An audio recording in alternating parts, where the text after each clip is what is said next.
Come, and find a quiet place. Let the sounds of your world soften and recede, like a tide pulling away from a familiar shore. Allow the weight of your own time, the press of your own history, to gently lift. We are going on a journey, not through space, but through the deep, unwritten chasms of what might have been. It is a journey that requires only that you listen, and that you allow the world you know to become, for a short while, a dream. Feel the air around you grow still and heavy, thick with the scent of damp earth and unseen blossoms.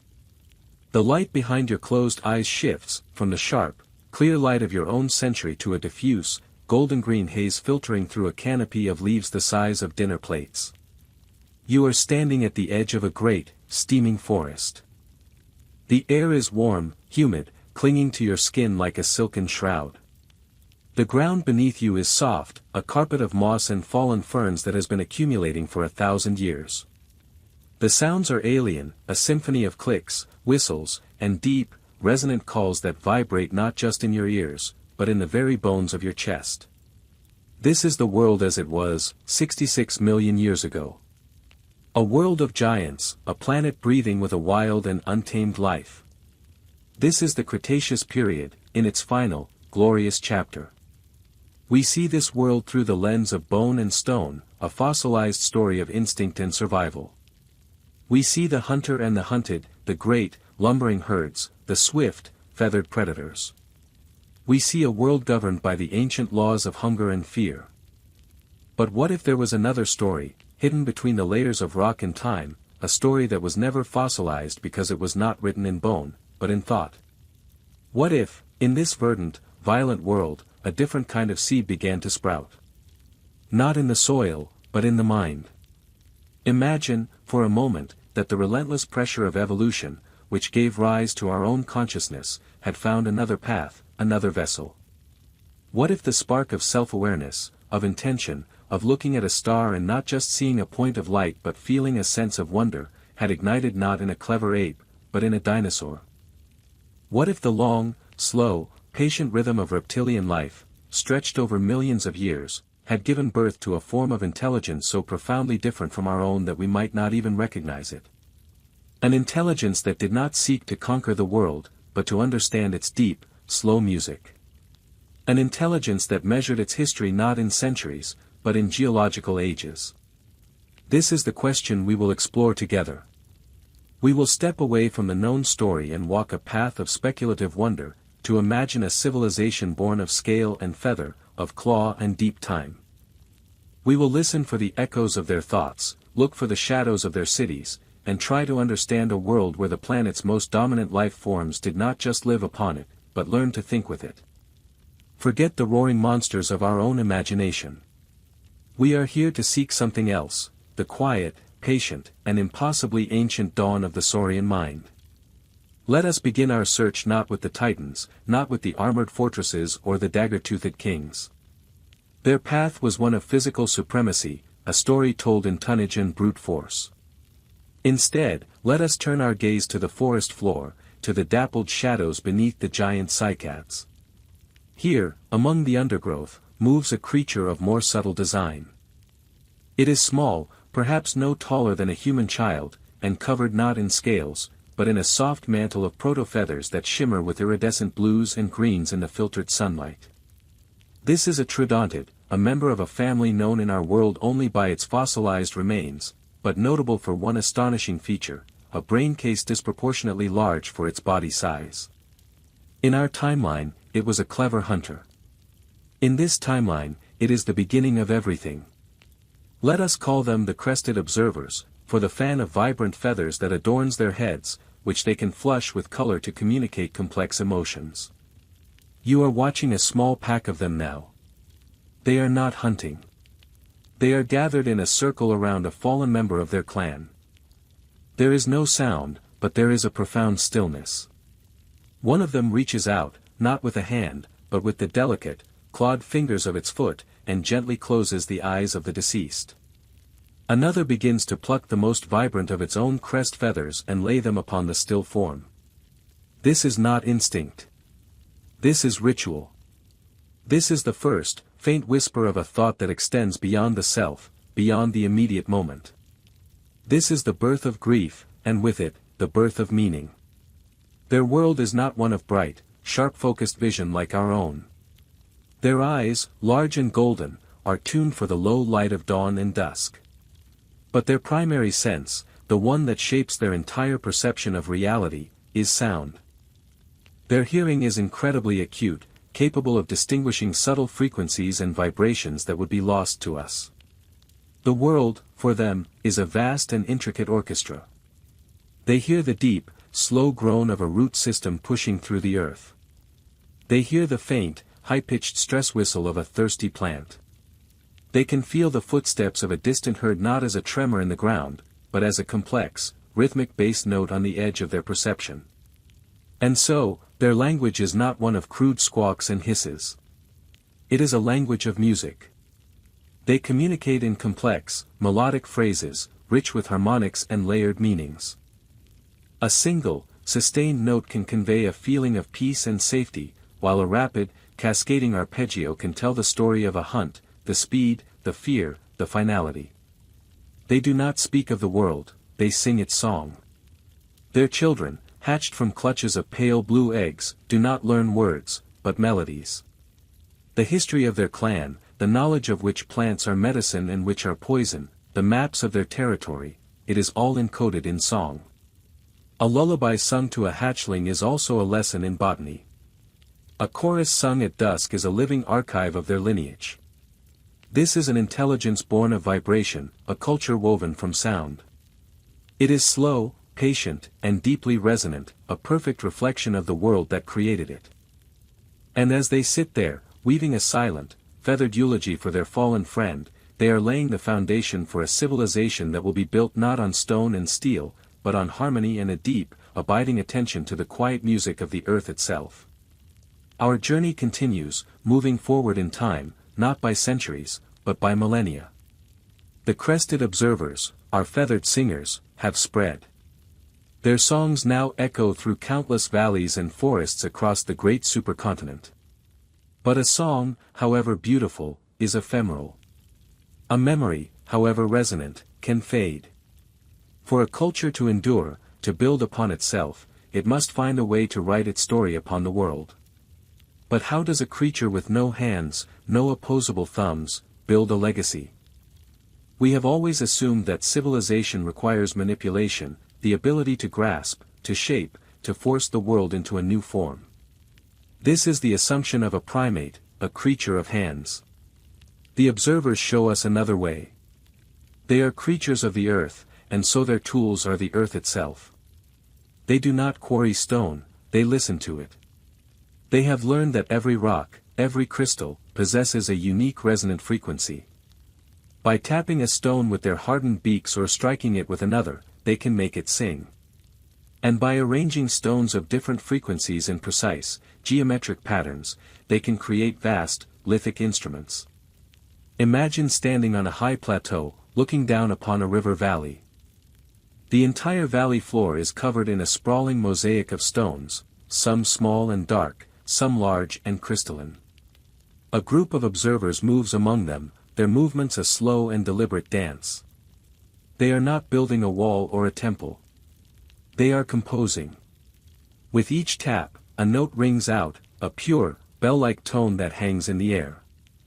These notes combine, weaving together to form chords, melodies, and vast, complex symphonies of stone. These are their libraries. Their history books. A single, sprawling stone field can hold the accumulated knowledge of 1,000 generations. The story of a great flood is not written in words, but encoded as a deep, mournful passage of music, played on slabs of basalt. A breakthrough in understanding the medicinal properties of a particular fern is stored as a bright, intricate melody on a spiral of quartz crystals.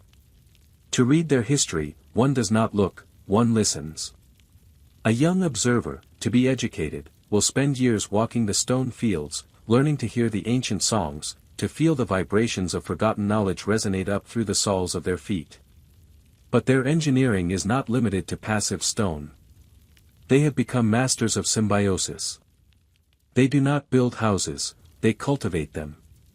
They have learned to guide the growth of the colossal trees of their era, using carefully applied sonic frequencies to encourage roots to weave into bridges, branches to form arching canopies, and trunks to hollow out into warm, sheltered chambers. Their cities are not collections of dead structures, but living, breathing organisms. Picture a city built within the boughs of a single, continent-sized tree. Walkways of living wood spiral up the trunk, chambers are nestled within the thick bark, and the entire structure hums with the slow, steady pulse of the tree's own life. They have also harnessed the power of the Earth's inner fire. They build their largest settlements around geothermal vents, not just for the warmth, but for the energy. They have learned to channel the steam through intricate networks of hollow, resonant bamboo-like plants, creating pressure-driven systems that can power great, rhythmic bellows or create curtains of mist to cool their living structures. This is a technology of partnership, not of domination. It is a quiet, organic engineering, a language spoken with stone and steam, a way of building that does not conquer nature, but collaborates with it.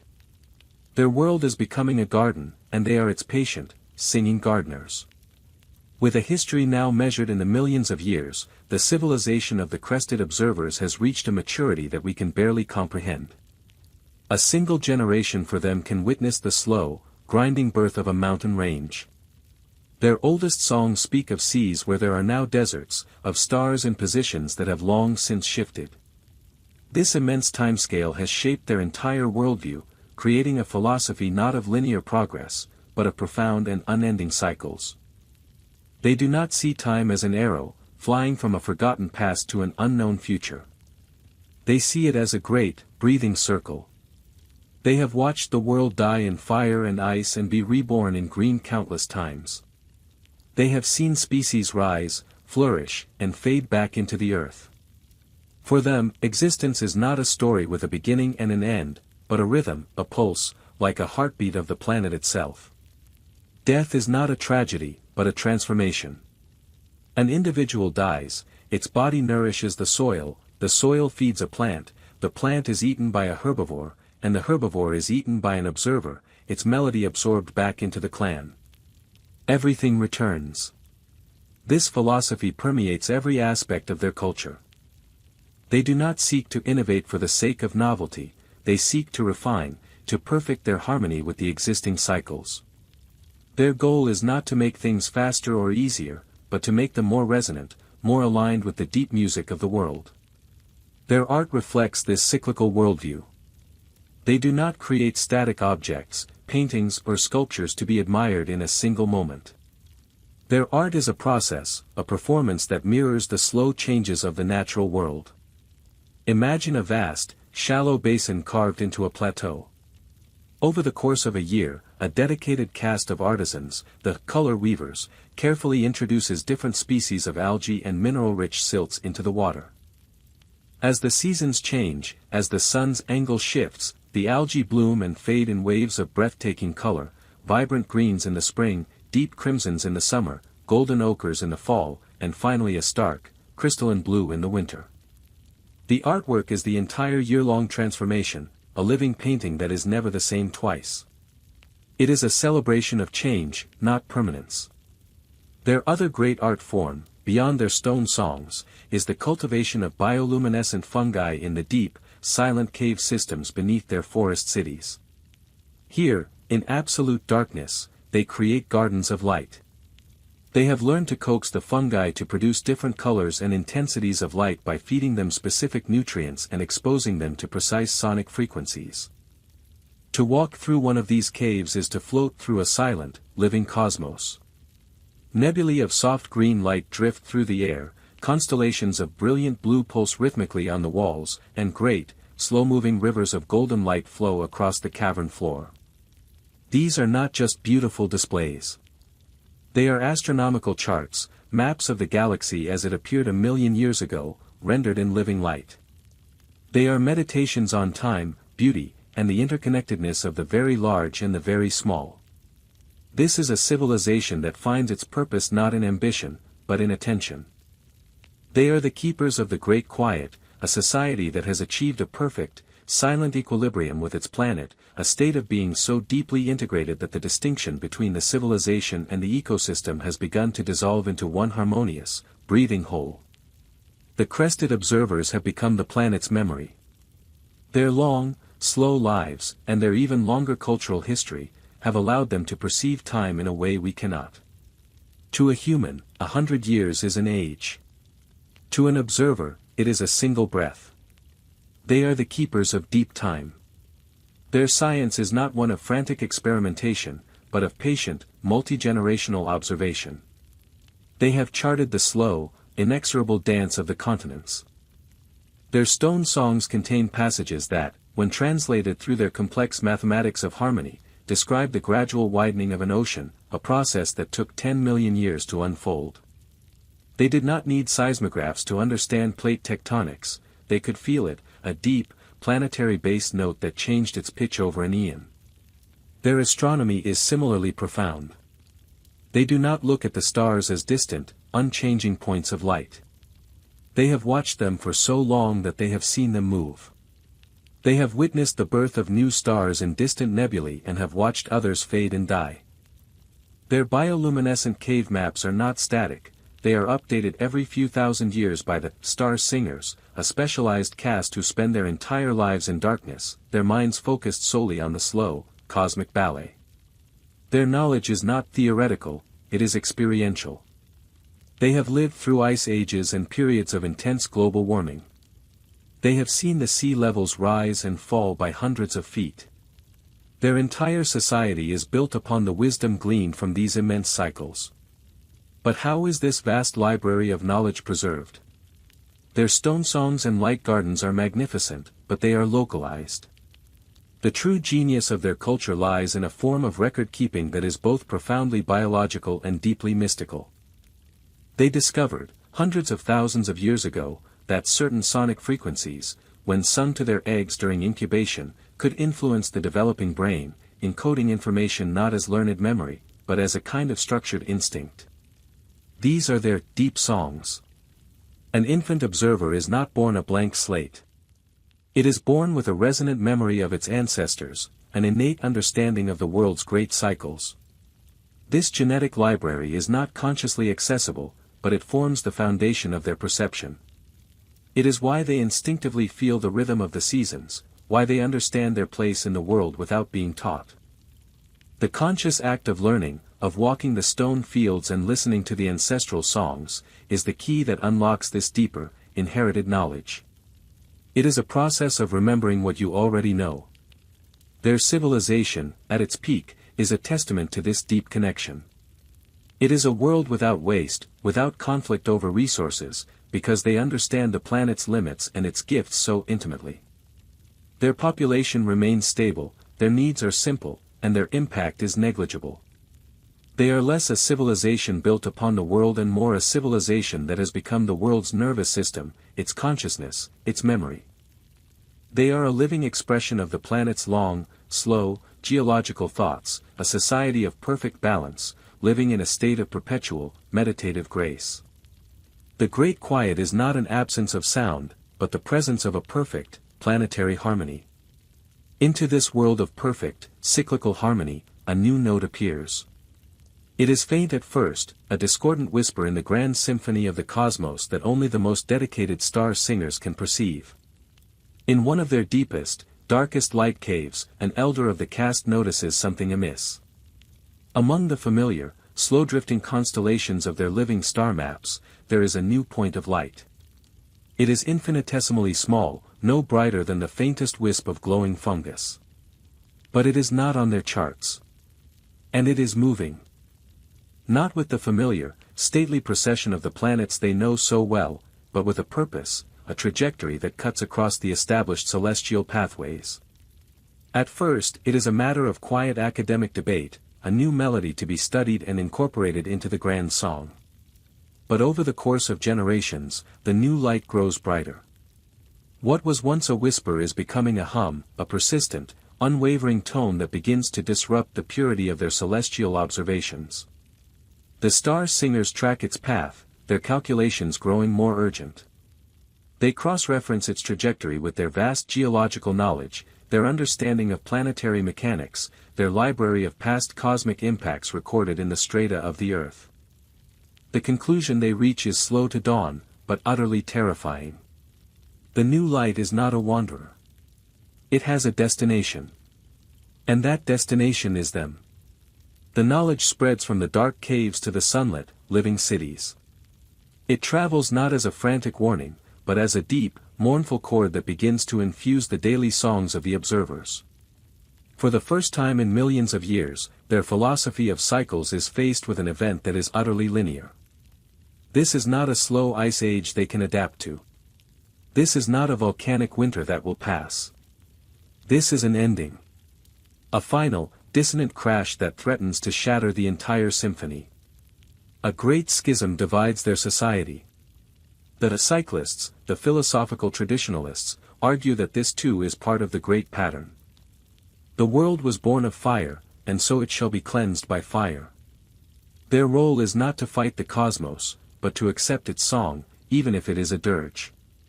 They must meet their end with the same grace and attention with which they have lived, to sing the world's last song as beautifully as they can. But another faction emerges, born of a survival instinct that has lain dormant for eons. They call themselves the Preservers. They argue that the ultimate expression of their intelligence is not passive acceptance, but action. Their vast knowledge was not accumulated simply to be a memorial, but to be used. They believe the great cycle does not have to break, it can be protected. Their debate is not one of shouted arguments, but of competing symphonies. The cyclists compose vast, heartbreakingly beautiful melodies of acceptance and dissolution. The Preservers create powerful, complex anthems of defiance and ingenuity. Ultimately, the Preservers win the argument, not through force, but because their song offers a sliver of hope, a single, clear note in the growing cacophony of fear. And so, the great project begins. It is the single greatest act of engineering in their long history. They do not build starships to flee, their bond with the planet is too deep to even conceive of abandoning it. They will not try to destroy the approaching object, they have no weapons of that kind, and the act of such cosmic violence is abhorrent to them. Their plan is subtler, more patient, and born of their unique partnership with the Earth. They will go down. They will retreat into the heart of the world that has sustained them. Their geothermal cities become the focus of a frantic, yet organized, effort. They begin to use their mastery of sonic resonance and geology to carve out immense new caverns, deeper than any they have inhabited before, miles beneath the surface. They use their understanding of steam power to create vast, closed-loop systems, designed to recycle air and water. They begin cultivating their bioluminescent fungi not for art, but for light and sustenance, creating vast, subterranean ecosystems. They gather the seeds of every plant, the spores of every fungus, the eggs of countless insects and small creatures. And most importantly, they begin the great work of transcription. The stone fields on the surface, their great, resonant libraries, are to be abandoned. The knowledge must be saved.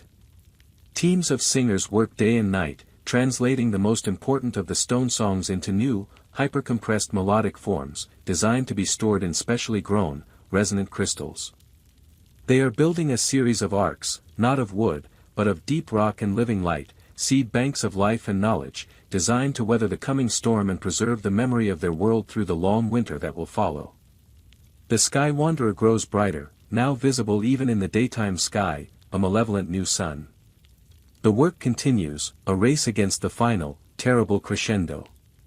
The last days are filled with a strange and haunting beauty. The sky wanderer, the approaching doom, now hangs in the sky like a small, sharp-edged moon, casting a pale, eerie light over the world. The air grows tense. Animals are restless. The deep, planetary hum that the observers have always felt has changed, becoming a high, strained vibration, as if the earth itself is holding its breath. The great project is nearly complete.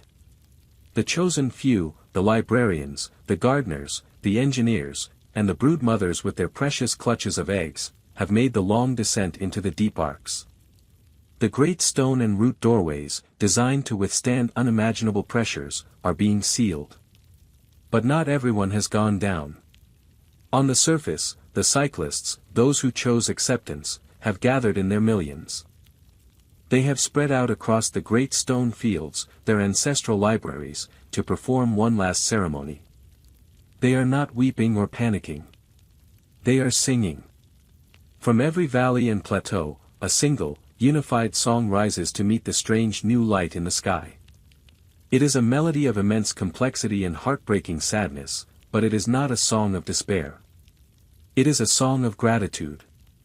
A song for the sun, for the forests, for the long, quiet millennia of their existence.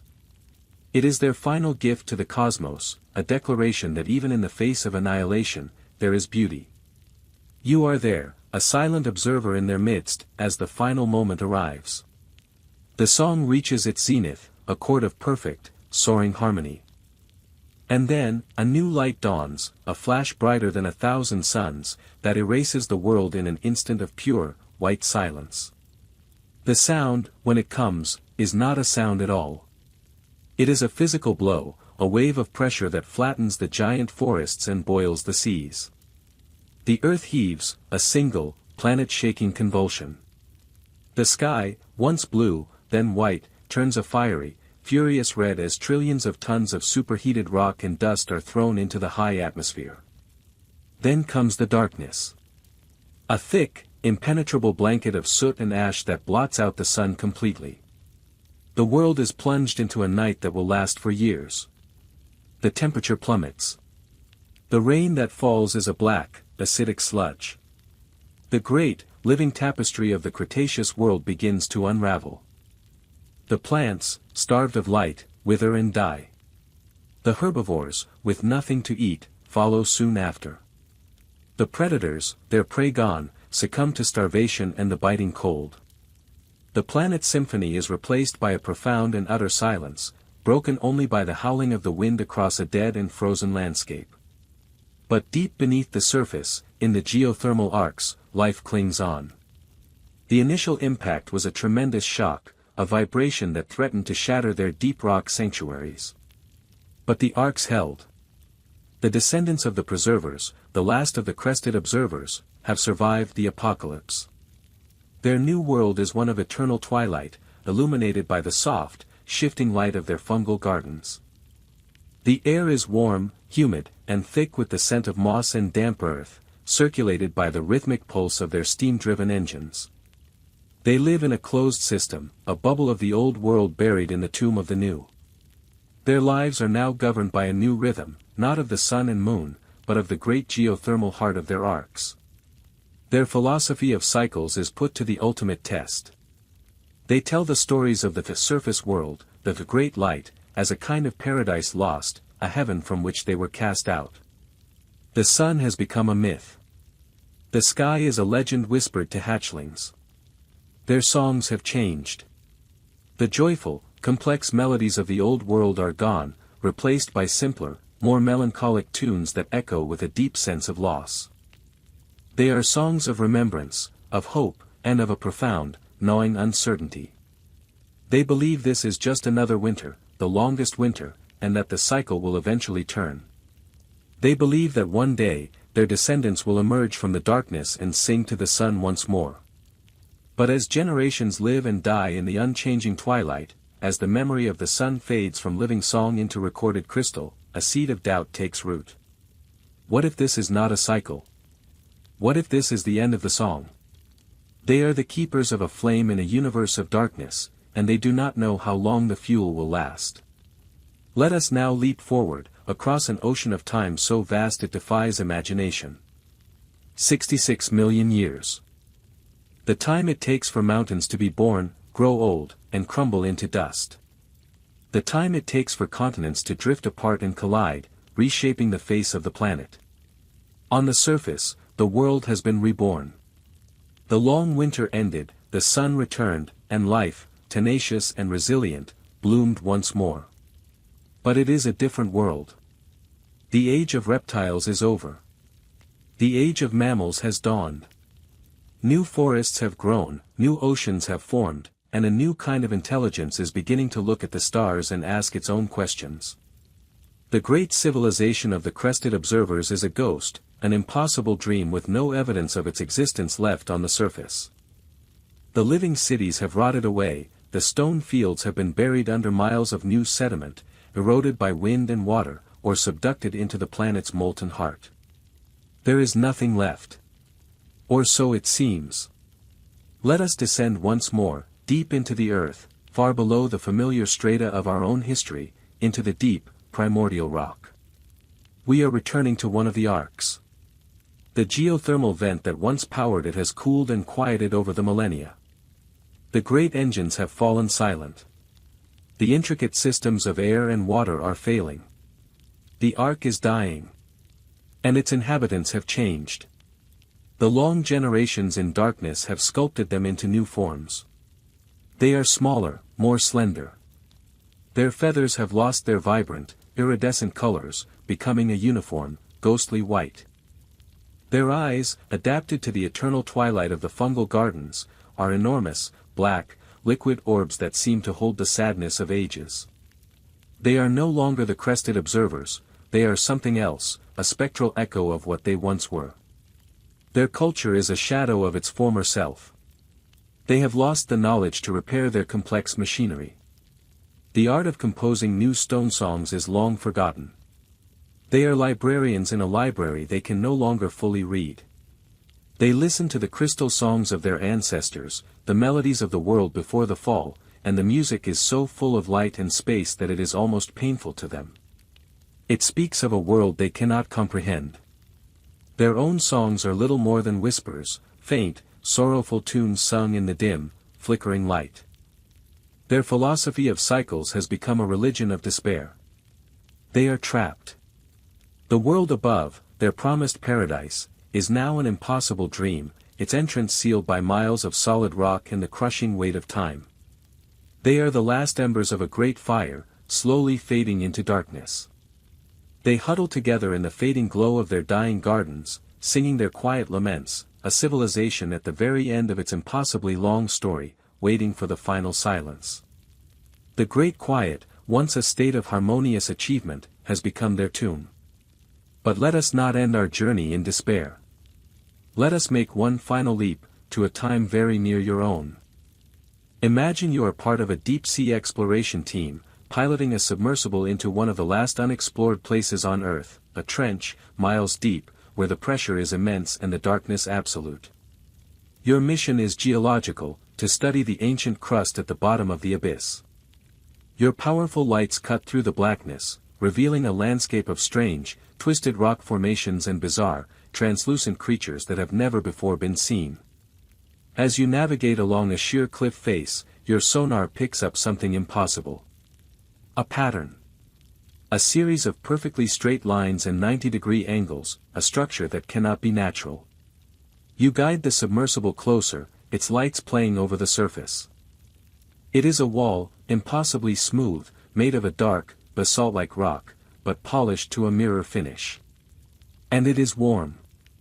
Your sensors detect a faint, regular thermal output, a slow, steady pulse of heat emanating from within the rock. Your mind races. This cannot be man-made. You are miles deeper than any human structure has ever been built, and the rock itself is dated as hundreds of millions of years old. This is something else. Something ancient. As you hover there, mesmerized and confused, a new sensation reaches your vessel.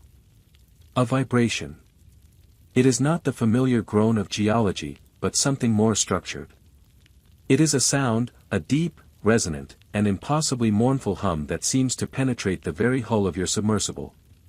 It is a song. A melody of such profound age and sorrow that it feels less like something you hear, and more like something you remember, a forgotten dream from the deepest part of your own ancestral past. Your external cameras pan across the dark wall, following the source of the heat and sound. You find an opening, a perfect, circular aperture from which a soft, blue-green light is spilling out into the abyssal darkness. Against all protocol, driven by a curiosity that eclipses all fear, you guide the nose of your craft toward the light. And there, framed in the opening, you see them. Figures, tall and slender, wrapped in cloaks of what look like woven, bioluminescent algae. Their skin is pale, almost translucent. Their heads turn toward your light, and you see enormous, dark eyes that reflect your own vessel with an expression not of fear, but of immense, weary sadness. They are the last ones. The descendants of the Ark builders. This particular ark, built near a stable, deep ocean thermal vent, had survived. They have evolved over the eons into a new form, perfectly adapted to the crushing pressure and eternal night of the deep sea. They are no longer a civilization, not in any sense we would understand. They are a monastic order of watchers, the last keepers of the crystal libraries. They have survived, but they have not forgotten. The song you hear is their vigil, a song for a world they have never seen, a sun they only know from the crystal memories of their ancestors who perished 66 million years ago. You have found them. You have stumbled upon the secret, beating heart of the planet's lost history. The mystery is not solved, but it is real. Life found a way. Thought found a way. And it is still here, singing its quiet, lonely song in the deepest, darkest corner of the world. And so, we surface from the deep, leaving the last singers to their eternal vigil. We ascend through the layers of time, back to the familiar shores of the present. The journey is over. The answer to our question, what if dinosaurs had built a civilization, is not a simple yes or no. It is a story. A story of a quiet, resonant intelligence, of a philosophy born from deep time, of a beauty expressed in living light and symphonies of stone. It is a story of survival against impossible odds, and of the enduring power of memory. Their civilization was not like ours. Ours is a civilization of fire and the hand. It is loud, fast, expansive, and hungry. We shape the world with force, we measure our success in growth, and we shout our existence into the cosmos. Theirs was a civilization of water and the voice. It was slow, quiet, symbiotic, and patient. They listened to the world, they measured their success in harmony, and they sang their existence into the heart of the planet itself. Is one path better than the other? Perhaps that is the wrong question. Perhaps they are simply two different answers to the same fundamental mystery of what it means to be a thinking being in a vast and silent universe. The discovery, this imagined glimpse into a history that never was, but could have been, does not diminish our own story. It enriches it. It places it in a new, more profound context. It suggests that we are not an accident, but perhaps one expression of a universal potential for consciousness. It whispers that we may not be the first thinking beings on our own planet, and that the story of intelligence on Earth is far older, stranger, and more beautiful than we have ever dared to imagine. It fosters a sense of humility, a recognition that our loud, brief moment on this planet is just one verse in an epic poem of unimaginable length. The world around you begins to return. The gentle weight of your own time settles back upon you. The sounds of your room, your home, your century, slowly fade back in. But perhaps they sound a little different now. Perhaps in the quiet hum of your refrigerator, or the distant sigh of the wind, you can hear a new resonance. The echo of a different song. The memory of a civilization that chose harmony over ambition, patience over progress, and a deep, quiet listening over the clamor of conquest. As you open your eyes, you return to your world, but you carry a piece of theirs with you. The knowledge that the ground beneath your feet is not just rock and dirt, but a library of forgotten histories. The wonder of knowing that in the deep, silent places of the world, and in the deep, silent places of your own imagination, an ancient song may still be playing. And you have learned, for a short while, how to listen.